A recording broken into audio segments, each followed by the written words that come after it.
আসসালামু আলাইকুম ওয়া রাহমাতুল্লাহি ওয়া বারাকাতুহু।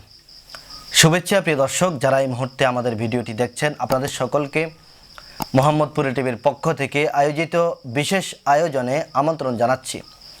প্রিয় দর্শক, আজকে আমরা আপনাদের সামনে আলোচনা করব ঈদের নামাজের কিছু মাসাইল নিয়ে। ঈদের নামাজ আদায় করা ওয়াজিব, বিনা কারণে তা ছেড়ে দিলে গুনাহ হবে। ঈদের নামাজে আজান ইকামত নেই। ঈদের নামাজের সময় সূর্য উদয়ের 15 অথবা 20 মিনিট পর থেকে শুরু হয়, দ্বীপ্রহরের পূর্ব পর্যন্ত পড়া যায়। তবে ঈদ উল আজহার নামাজ সময় হওয়ার পরপরই পড়ে নেওয়া উত্তম, কারণ এতে কোরবানির জবে তাড়াতাড়ি সম্পন্ন করা যায়। এবার আসুন আমরা ঈদের নামাজের কিছু নিয়ম নিয়ে আলোচনা করি। ঈদের নামাজ আদায় করার সময় প্রথমে নিয়ত করবে যে আমি আল্লাহ তাআলার সন্তুষ্টির লক্ষ্যে 2 রাকাত নামাজ 6 তাকবীরের সাথে এই ইমামের পেছনে আদায় করছি। আল্লাহু আকবার বলে অন্যান্য নামাজের মতো সানা পড়বে। তারপর অতিরিক্ত 3টি তাকবীর বলবে। প্রত্যেক তাকবীর বলার সময় হাত উঠিয়ে আবার হাত ছেড়ে দেবে। প্রত্যেক তাকবীরের মধ্যখানে সুবহানাল্লাহ 3 বার বলা যায়, এ পরিমাণ সময় অপেক্ষা করা মুস্তাহাব।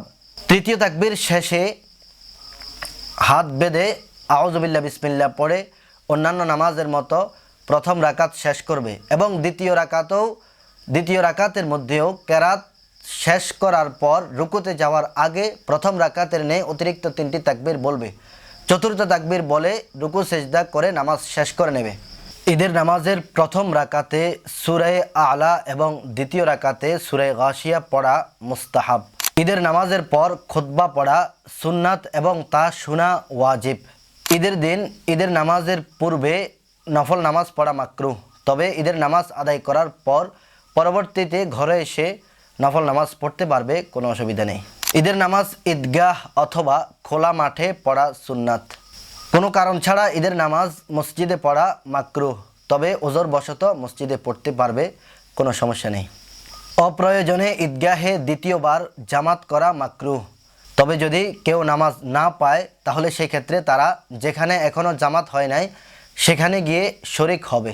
কোথাও যদি জামাত পাওয়া না যায় তবে সেই ক্ষেত্রে মাঠের এক পার্শ্বে তারা নামাজ আদায় করতে পারবে। আরেকটা জিনিস আমাদের জেনে রাখা দরকার, ঈদের নামাজের জন্য জামাত শর্ত। একাকী ঈদের নামাজ আদায় করা জায়েজ নেই এবং ঈদের নামাজের কোনো কাজাও নেই। ঈদের নামাজ এবং কোরবানি করার পর যদি জানা যায় যে ইমাম সাহেব ওযুবিহীন নামাজ পড়িয়েছেন তাহলে সেক্ষেত্রে কোরবানি শুদ্ধ হয়ে যাবে। তবে যদি সময় থাকে তাহলে পুনরায় ঈদের নামাজ পড়ে নিতে হবে। ঈদের নামাজের সময় যদি জানাজা এসে যায় তাহলে আগে ঈদের নামাজ আদায় করবে, তারপর জানাজার নামাজ পড়বে।